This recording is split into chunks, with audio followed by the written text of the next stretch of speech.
How to tag someone on Facebook story. To tag someone on a Facebook story, open Facebook and tap to create a new story, either by taking a photo or video or uploading from your gallery. There are two ways to do it. First one is text tool. Tap the double A text icon, then type the @ symbol and type the person's name. Another one is @mention sticker. Then type the name.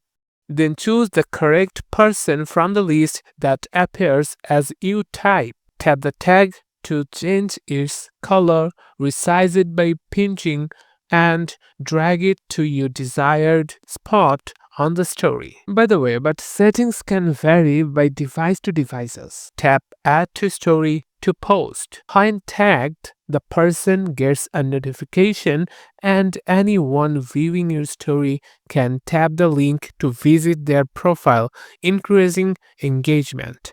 That's all for today. If this video was helpful, please subscribe this channel.